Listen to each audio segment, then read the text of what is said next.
Hello tout le monde, c'est Alex, j'espère que vous allez bien, bienvenue dans cette nouvelle vidéo. Aujourd'hui, je vais vous montrer comment faire pour que votre animation dure à l'infini, c'est-à-dire qu'elle se répète en boucle indéfiniment, peu importe combien de temps dure votre timeline. Donc ça peut vous faire gagner énormément de temps, vous n'avez pas besoin de copier-coller vos keyframes, vous n'avez pas besoin de refaire l'animation plein de fois pour la faire durer plus longtemps. Ici, en quelques clics, vous aurez votre animation qui va se répéter en boucle.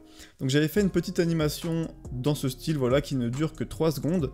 Et bien cette animation, si je le souhaite, dans Blender, je pourrais la faire durer 10 secondes et elle continuera de fonctionner. Et ça en quelques clics, j'aurais pas besoin de refaire les animations de chaque objet à chaque fois.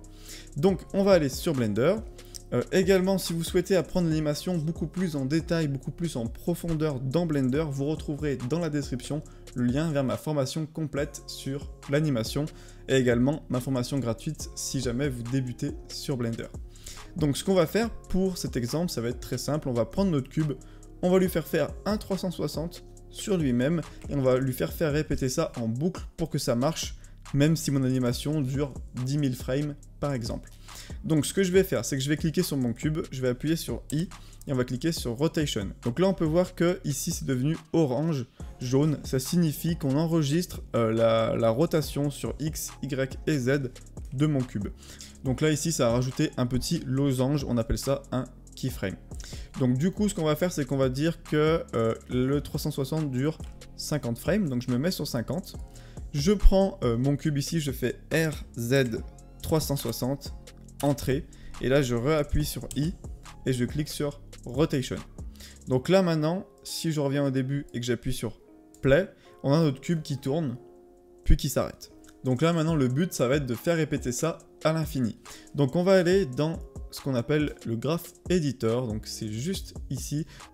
Donc là, on voit qu'on est bien sur l'objet cube, c'est écrit cube juste ici. On clique sur la petite flèche ici, et là on va retrouver la rotation qu'on a faite, c'est-à-dire la rotation sur X, la rotation sur Y, et la rotation sur Z. Donc on peut voir que sur X, c'est plat, sur Y, c'est plat, mais sur Z, hop, il y a une courbe qui monte.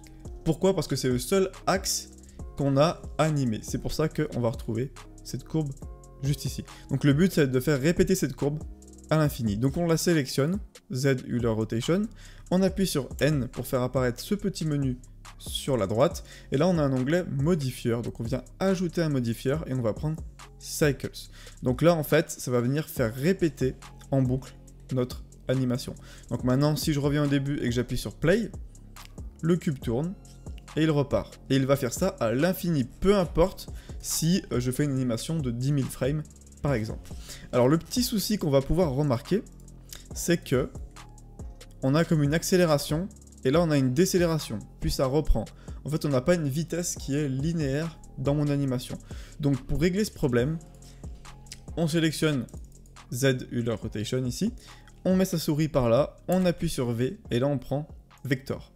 Et maintenant si j'appuie sur Play, on peut voir que l'animation a toujours la même vitesse, et du coup elle se répète en boucle, sans qu'on remarque la boucle entre guillemets. Donc voilà, en fait, quand on fait vecteur, on n'a plus des courbes qui sont arrondies avec une accélération au début et une décélération à la fin. On a vraiment des traits qui sont droits, pointus. Voilà, donc c'est tout pour cette petite vidéo. Si jamais vous voulez aller plus loin dans l'animation, n'hésitez pas à aller regarder la vidéo de présentation de ma formation sur l'animation. Et si vous débutez sur Blender, n'hésitez pas à rejoindre le cours gratuit pour apprendre les bases. Donc voilà, c'était tout pour cette petite vidéo. N'hésitez pas à liker, ça m'aide énormément. Et également, mettre en description des idées de vidéos, des suggestions. Si jamais vous êtes bloqué, j'essaierai de vous aider. Et voilà, donc je vous dis à bientôt. Ciao!